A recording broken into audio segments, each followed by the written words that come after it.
सबसे अच्छी बात यह कि जहां से एक कार्यक्रम आरंभ हुआ वो मर्यादा पुरुषोत्तम भगवान श्री राम के नाम से आरंभ हुआ।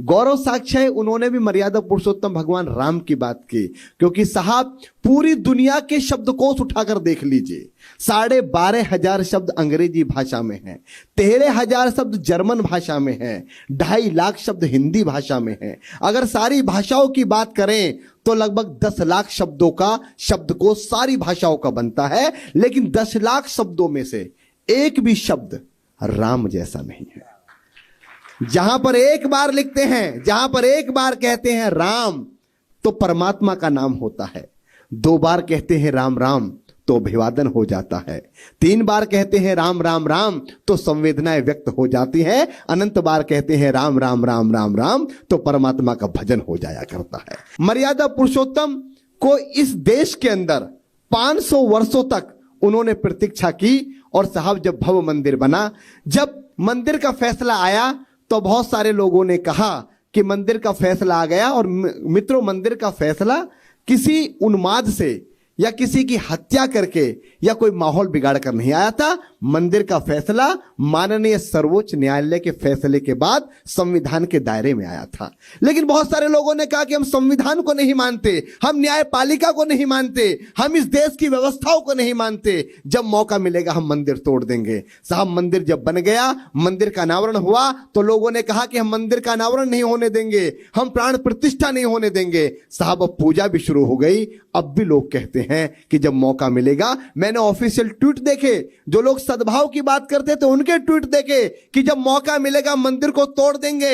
मित्रों, मैं कहां से आया हूं, आज पूजा शुरू हो गई है, तब जाके कहना चाहता हूं कि वो बोल रहे थे जन्मभूमि पर एक पाषाण नहीं होगा, आप एक पत्थर तक नहीं रख सकते।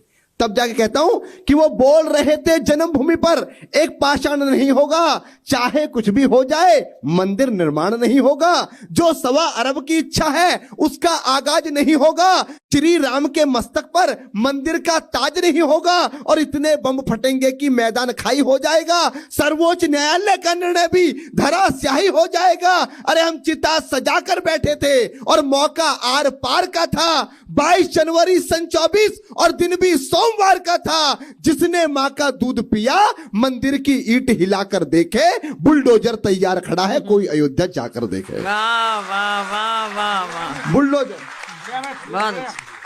बुलडोजर तैयार खड़ा है, कोई अयोध्या जाकर देखे।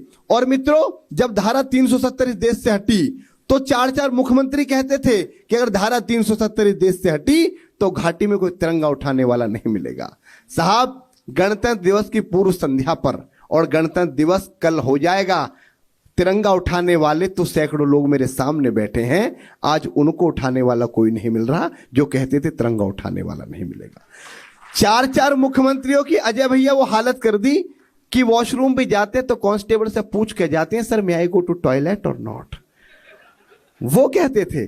लेकिन साहब मैंने कहा कि बारूद भरा तुमने घाटी में, कि बारूद भरा तुमने घाटी में, उसको तो फटना ही था, कलंक बनी थी 370, उसको तो हटना ही था। बहुत अच्छा, कलंक। आपकी तालियां थोड़ी कमजोर है, मुझे इतनी कमजोर तालियों में पढ़ने की आदत नहीं है, एक बार तालियों को उल्लास कीजिए तब मैं शुरू करता हूं। कि बारूद भरा तुमने घाटी में, उसको तो फटना ही था, कलंक बनी थी 370, उसको तो हटना ही था, राजद्रोह की गर्म हवा का लम्हा ठहर गया देखो, लाल किले से लाल चौक तक तिरंगा लहर गया देखो, और प्रचंड बहुमत भारत ने ना ऐसे ही दे दिया साहब, तुमने सावरकर का वंशज हल्के में ले लिया साहब, तुमने सावरकर का वंशज हल्के में ले लिया साहब। और बाधा कितनी भी आए भूचाल से नहीं डरा करते, हम अंध उपासक महाकाल के काल से नहीं डरा करते। डमक डमक डम डम डम, शिव शंकर फिर से डोल गया, खुद की नगरी खून में देखी, नेत्र तीसरा खोल गया, और एक विधान, एक परिधान और एक संविधान होगा, लाल चौक पर तिरंगे की छाया में राष्ट्रगान होगा। अच्छा, लाल चौक पर तिरंगे की आभार प्रणाम करता हूं कि लाल चौक पर तिरंगे की छाया में राष्ट्रगान होगा, युगों युगों तक सभी पढ़ेंगे, अजब कहानी बना दिया अलगाववाद का चचा गिलानी पानी पानी बना दिया। वाह, केसर वाह, की वाह। क्यारी में सारे बोते अपने पाप रहे। जिम्मेदार उमर फारूक के दोनों बेटे बाप रहे। ना महबूबा ही दिखती है, नहीं पाक और चीन दिखा। अब तक वो बीमार आदमी नहीं मलिक यासीन दिखा। और अंधियार मिटाने का जिम्मा था, अंधियार मिटाने का जिम्मा था। जलते दिए की बाती पर राष्ट्रवाद स्थापित कर दिया अलगाववाद की छाती पर। बहुत अच्छा।